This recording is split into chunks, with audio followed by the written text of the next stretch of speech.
भागवतम द्वितीय स्कंद नवम अध्याय। पूर्वे जासी हरि उकत ब्रह्मा समीपे भागवत राजार प्रश्ने सुक मुनि नवमे सहिता बखाणी। सुक कहंती राजा आगे तार प्रसन्ने अनुरागे श्री सुकोवाच शुण नृपति पुण्य देहा तु मते पचारिलु जहा विष्णुर क्रीड़ा माया गुण सृष्टि पालन संहारण आत्मा माया रे सृष्टि करे से माया केबा कली पारे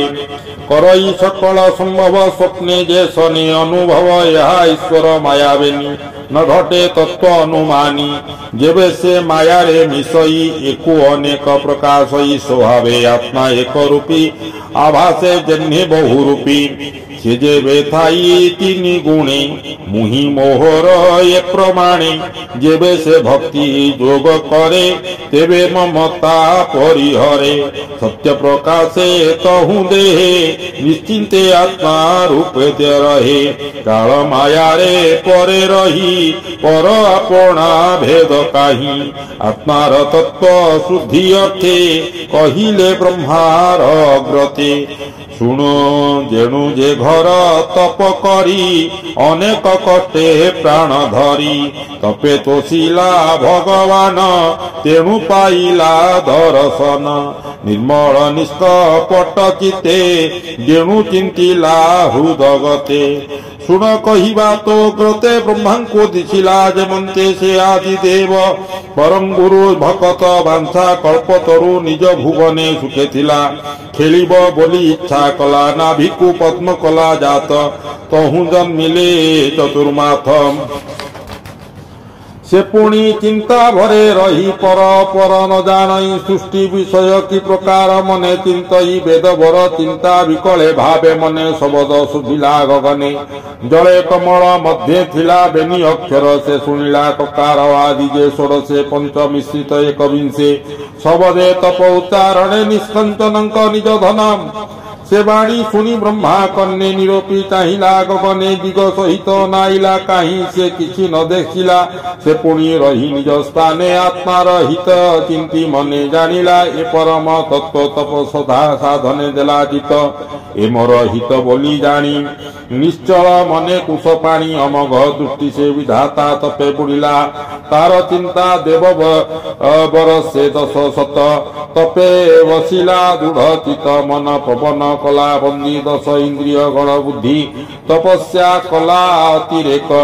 जहु प्रकाश सर्वलोक तप प्रसादे नर हरि मिलिले निज पुरे धरी सोलक सोगण सहिते दिशिले ब्रह्मार अग्रते जापरे न जानती के ही माया संसार देह वही विष्णु प्रसन्ने प्रजापति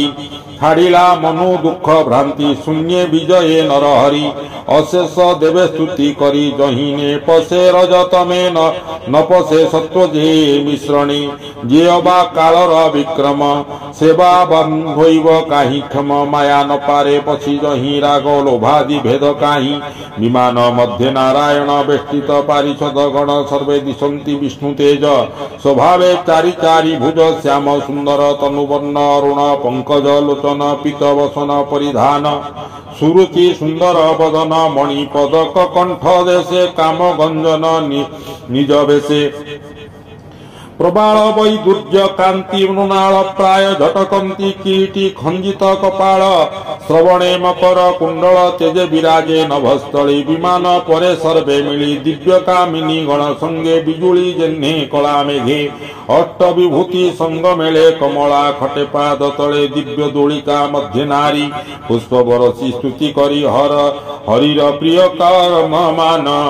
भ्रमर करंती गायन एमंते विष्णु नभस्थले ब्रह्मा देखिले निज डोले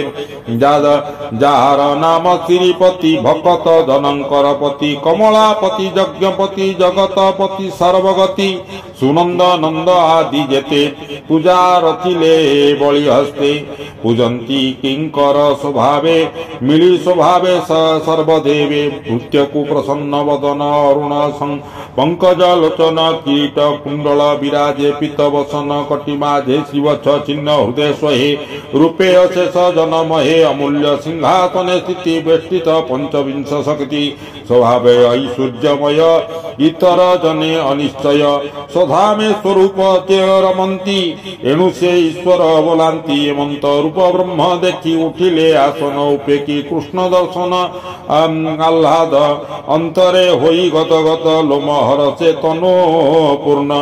प्रेमाश्रु गलई लोचन श्रीकृष्ण पाद पद्म चाही नमिला शिरे कर देई आनंद सागरे बुड़िला अधिके आत्मा पासरिला अति आनंदे प्रेम सुखे से ब्रह्मा विष्णुर सम्मुखे प्रजा सज्जने तार मत मन जानिले प्रभु भगवान ब्रह्मा